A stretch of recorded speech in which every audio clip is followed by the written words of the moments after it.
Առաջին հարցը ուղղված է պարոն Միրզոյանին։ Պարոն Միրզոյան, դուք նշեցիք, որ հանդիպում եք ունեցել Եգիպտոսում ադրբեջանցի գործընկերների կամ գործընկերոջ հետ եւ նաեւ ընդգծեցիք, թե ինչ թեմաներից եք զրուցել, սակայն հավելյալ ինչ մանրամասներ կարող եք հաղորդել այդ հանդիպումից եւ հաշվի առնելով դեռևս օգոստոսին Վաշինգտոնում Հայաստանի եւ Ադրբեջանի միջեւ ձեռք բերված պայմանավորվածությունները, մասնավորապես տարածաշրջանապաշրջապանված, ինչ փուլում է գտնվում այս պահին այդ ծրագրի կամ թրիփի իրագործումը եւ ինչ ակնկալիքներ ու զարգացումներ կարող ենք ունենալ մոտ ապագայում դրա շուրջ։ Շնորհակալություն եւ հաջորդ հարցս Միս Վալտոնենին, ինչպես եք տեսնում Նորդիկ Բալթիկ Հայաստան ձևաչափով փոխգործակցության ապագան եւ ըստ ձեզ որոնք են այն հիմնական ուղղությունները, որոնք կարող են զարգանալ եւ առաջ մղվել այս գործընկերության շրջանակներում։ Շնորհակալ եմ։ Ես սկսեմ, եթե դեմ չեք տիկին նախարար։ Իսկապես դուք ինքներդ նկատեցիք, ես արդեն ասեցի, որ այդպիսի շփումներ եղել են 3, ոչ միայն Ադրբեջանի արտաքին գործերի նախարարի, տարբեր արտաքին գործերի նախարարների եւ պաշտոնյաների հետ, Ադրբեջանի արտաքին գործերի նախարարի հետ մեծ հաշվով հնարավորություն ենք ունեցել մտքեր փոխանակել կարգավորման գործընթացի երևի ամբողջ ուրեմն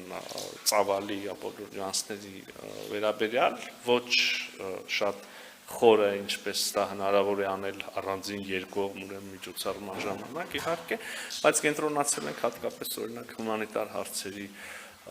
շուրջ։ Ինչ վերաբերում է փոխկապակցվածությանը, ես մեկ անգամ եւս ուզում եմ առիթ օգտագործել եւ ասել, ուրեմն պայմանավորվածությունը հետեւյալն է.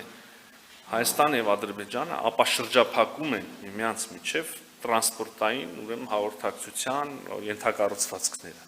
Հայաստանը եւ Ադրբեջանը, այսինքն բոլոր ենթակառուցվածքները,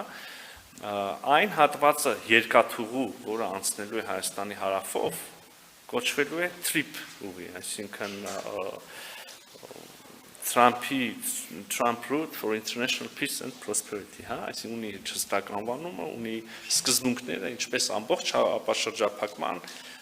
դեպքում, այնպես էլ այս հատվածի դեպքում կան սկզբունքների կա շրջանակ, որոնց ներքո, որոնց շրջանակում տեղի է ունենալու այդ ապաշրջափակումը եւ այդ սկզբունքներն են եւ քաչ հայտնի են, բայց ուզում եմ մեկ անգամ եւս թվարկել տարածքային ամբողջականությունը, սահմանների անձեռնխելությունը, ինքնիշխանությունը, երկրների իրավազորությունը այդ ենթակառուցվածքների նկատմամբ եւ իհարկե փոխադարձությունը։ Հիմա մի հատ էլ ընդգծեմ, սա ամբողջ ապաշրջափակման այդ թվում եւ այդ հատվածին է վերաբերում։ Ես որովհետեւ սա ընդգծում եմ, որտեղ տեսնում եմ շահարկումներ այս մասով դեռ շարունակվում են մեդիատիրույթում գուցե միտումնավոր որոշ շրջանակների կողմից։ Հիմա հայաստանյան երկաթուղու հատվածը TRIP ուղին պետք է դեռ շարունակվի, ուրեմն պայմանները, տեխնիկական լուծումները պետք է դեռ հստակեցվեն Հայաստանի եւ Ամերիկայի Միացյալ Նահանգների կողմից։ Մենք եւ Ամերիկայի Միացյալ Նահանգները օգոստոսի 8-ից հետո արդեն ջանքեր են գործադրել այս ուղղությամբ եւ դա էլ մեր հենց ամենօրյա բարեկոն իմաստով աշխատանքն է, երբ որ մենք ունենանք վերջնական ամբողջական պատկերացում, նաեւ կհանրայնացնենք այդ պայմանները, կլինի հայ-ամերիկյան համատեղ ընկերություն, որը կստանձնի ուրեմն պատասխանատվություն այդտեղ կառուցապատման եւ հետագա շահագործման ուղղությամբ վերջը բոլոր մանրամասները, որոնք դեռ պիտի հստակեցվեն,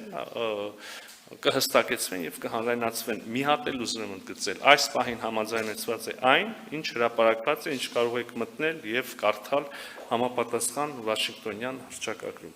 Մնացածը մենք եւ Միացյալ Նահանգները միասին դեռ կաշխատենք, կհստակեցնենք, բոլոր կողմերը կհամաձայնացնենք, կհանրայնացնենք եւ այդքան։